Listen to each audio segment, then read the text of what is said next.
ഞാൻ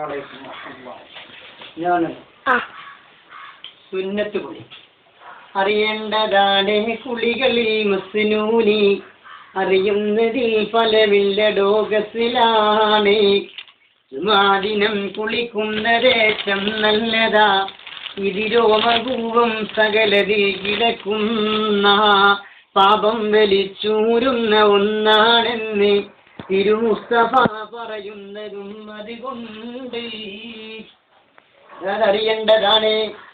കുളിക്കുന്ന കാര്യങ്ങളിൽ കുളി സുന്നത്തായ കുളികളുണ്ട്, പക്ഷെ അത് അറിയുന്നതിൽ ഫലമില്ലടോ ഗസ്ലാണ്. അത് അറിഞ്ഞിട്ട് കാര്യമില്ല.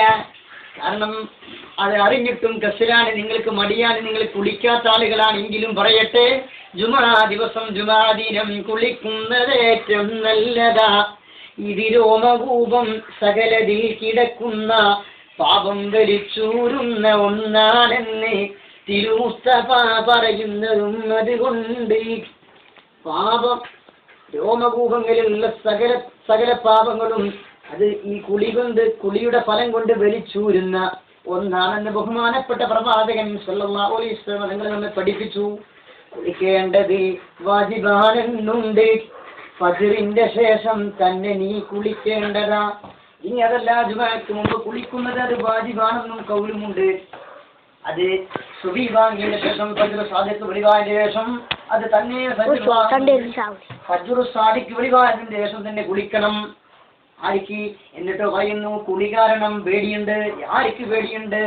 നോമ്പുള്ളവർ ഭയന്നാൽ ഒരിക്കൽ വേണ്ടതാ അതിരാവിലെ പോകാതിരുന്നാലന്ന്.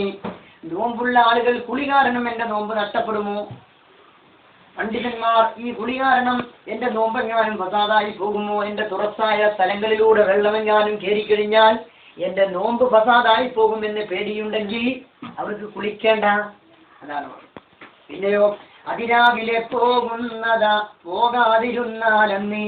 അതിരാവിലെ തന്നെ അയാൾ പോകാൻ ഉദ്ദേശിച്ചിട്ടില്ല, കുറച്ചു വൈകിട്ടാണ് ജുമാക്ക് പോകാൻ ഉദ്ദേശിക്കുന്നത്, ഏകദേശം ബാങ്ക് കൊടുക്കാറായിട്ടേ പോകുന്നുള്ളൂ എന്ന് കരുതിയാൽ അത് പോകുന്ന സമയത്താക്കലാ കുളി അന്ന്. അത് ഏറ്റവും നല്ലതാ. പോണ സമയത്ത് കുളിക്കലാ. കുളി കഴിഞ്ഞോടുകൂടെ ഡ്രസ് മാറ്റലും പോകലും.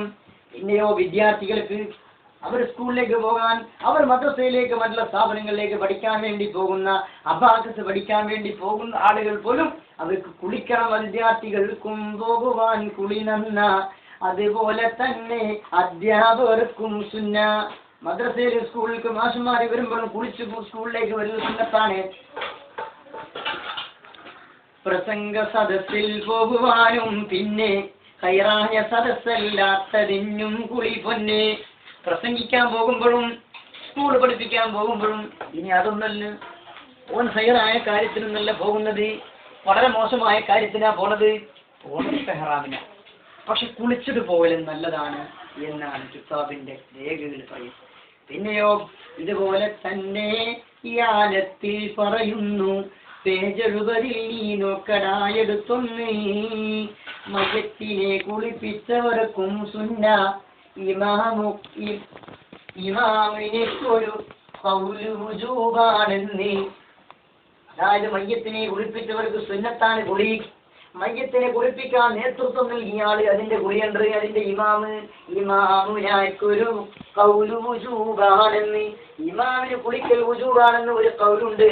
പലരെ കുളിപ്പിച്ചൊരുത്തൻ തന്നെ കുളിയൊന്നു മതി എന്നുള്ളതും ശരി തന്നെ.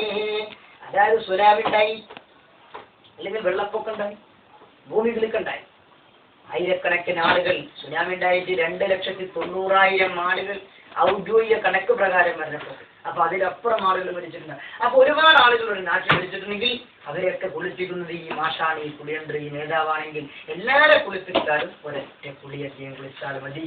അല്ലാതെ ഓരോരോ കുളിപ്പിച്ചേരി ഞാനൊന്ന് കുളിച്ചു വരട്ടെ എന്നിട്ട് ബാക്കിയുള്ളതിനെ കുളിപ്പിക്കുക എന്ന് പറയൽ പാടില്ല. കുളിപ്പിച്ചവർക്ക് സഹായമായി നീ നിന്ന്, എന്നാൽ കുളിക്കൽ വേണ്ട തൊട്ടാൽ നന്ദി. കുളിപ്പിക്കാൻ ഹെൽപ്പ് ചെയ്തു, വെള്ളം മാത്രം എടുത്തു കൊടുത്തു, തൊട്ടില്ല, മയ്യത്തെ തൊട്ടില്ല, അവർക്ക് കുളിക്കൽ ആവശ്യമില്ല. പക്ഷേ മയ്യത്തിനെ തൊട്ടാലോ? എന്നാൽ കുളിക്കൽ വേണ്ട തൊട്ടാൽ നന്ദി. തൊട്ടാ ഒന്ന് കുളിക്കണം. അതാണ് റമദാന്റെ എല്ലാ രാവിലും കുളി നല്ലതാ. റമദാന്റെ എല്ലാ രാവുകളിലും ഒന്ന് കുളിച്ച് ഫ്രഷാകൽ നല്ലതാണ്. പള്ളിയിൽ അതിനുവേണ്ടി കുളിക്കല് ഇതൊക്കെ ജസദിന്റെ ദുർഗന്ധത്തിനാലും വേണ്ടതാ.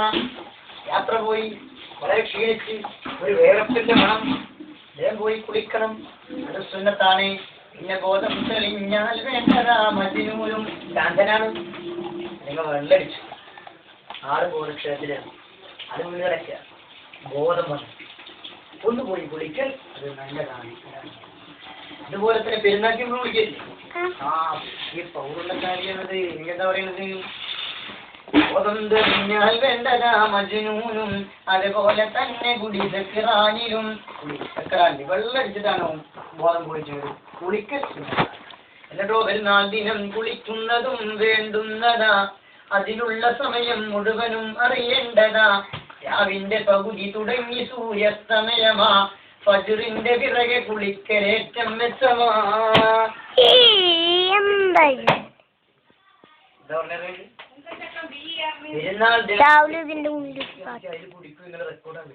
പെരുന്നാൾ ദിനം കുളിക്കുന്നതും വേണ്ടുന്നതാണ്. പെരുന്നാൾ ദിനം കുളിക്കുന്നത് ഇതിന്റെ സമയം പറഞ്ഞിട്ടുള്ള സമയം, അതിനുള്ള സമയം മുഴുവനും അറിയേണ്ടതാ. രാവിന്റെ പകുതി തുടങ്ങി സൂര്യാസ്തമയമാ. രാവിന്റെ പകുതി അതായത് പുലർച്ചെ പകുതിയിൽ വെച്ച് തുടങ്ങിയിട്ട് സൂര്യൻ അസ്തമിക്കുന്നത് വരെ ആ കുളിയുണ്ട്. ആ കുളി നിലനിൽക്കുകയാണ്, അതിന് സുന്നത്താണ്. സൂര്യൻ അസ്തമിച്ചു കഴിഞ്ഞാൽ ആ കുളിയുടെ സമയം കഴിഞ്ഞു പോയി. ഫജ്റിന്റെ പിറകെ കുളിക്കലേറ്റം മെച്ചമാ. ഫജ്ർ സദിക്ക് വിളിമായതിനു ശേഷം അതായത് സുബിയോടടുത്ത സമയത്ത് അത് കുളിക്കൽ. ഇതിന്റെ കുളി സുന്നത്തുന്ന തന്നെ എല്ലാവർക്കും, അത് പള്ളിയിൽ പോകുന്ന ആളുകൾക്ക് മാത്രമല്ല, പെണ്ണുങ്ങൾക്കും കുട്ടികൾക്കും എല്ലാവർക്കും പെരുന്നാളിന്റെ കുളി കുളിക്കൽ നല്ലതാണ്. ഇത് ബിദയിൽ നീ നോക്കിയാൽ കാണുന്നതാ. 26-ാം പേജിൽ വിവരിച്ചതാ. 26-ാമത്തെ പേജ് ബിദയ എന്ന കിതാബില് പറയുന്നുണ്ട്. വേണമെങ്കിൽ മുറിച്ചു. തലമുടി കളഞ്ഞാലും കുളിക്കൽ നന്ദി, അതുപോലെ മീശ നീ വെട്ടിയാൽ കുളി ചെന്നേ. തലമുടി കളഞ്ഞാൽ, മീശ വെട്ടിയാൽ, കക്ഷം വെടിച്ചാൽ കുളിച്ചോ പിന്നെ, ആനത്ത് നീക്കിയ ശേഷവും ശരി തന്നെ. എല്ലാ മുടി കളഞ്ഞതിന് ശേഷം കുളിക്കൽ സുന്നത്താണ്. നീ പള്ളിയിൽ കയറാൻ കുളിക്കൽ നന്ദി. പള്ളി പോണ ആള് പള്ളി കയറുന്നതിന് മുമ്പ് കുളിക്കണം. പിന്നെയോ മക്കം ഹറമിൽ കയറാൻ കുളിക്കണം, മദീനയിൽ കയറാൻ കുളിക്കണം. കൊമ്പ് വെച്ച, അതായത് സൂചി വെക്കണ അതിന്റെ മുമ്പ് കൊമ്പ് വെക്കുക എന്ന് പറഞ്ഞൊരു പരിപാടി, സൂചി വെക്കുന്ന പോലെ. ആ കൊമ്പ് വെച്ചാ കുളിക്കണം തന്നു. ബാങ്ക് കൊടുക്കാൻ പോകുന്ന കുളിക്കണം. ദീൻ വിശ്വാസി പുതിയ ഇസ്ലാമി കുളിക്കണം. പുതിയ ഇസ്ലാമിൽ വന്ന കുളിക്കണം. പിന്നെയോ പുതിയ ഇസ്ലാമി കുളിക്കണം എന്ന് മാത്രമല്ല, ഹജ്ജിന്റെ കുളി, ഹജ്ജിനൊരു കുളി സുന്നത്തുണ്ട്. പിന്നെ ഇത്തികാഫിരിക്കാൻ കുളി. സലാം പറയാൻ പാടില്ല, പറഞ്ഞാലും മടക്കൽ വുജൂബില്ല. കുളിക്കുന്ന സമയത്ത് സലാം പറയൽ നിർബന്ധമല്ലെന്ന് മാത്രമല്ല, സലാം അഥവാ പറഞ്ഞാൽ പോലും മടക്കൽ നിർബന്ധമല്ല, മടക്കിക്കൊള്ളണമെന്നില്ല. സലാം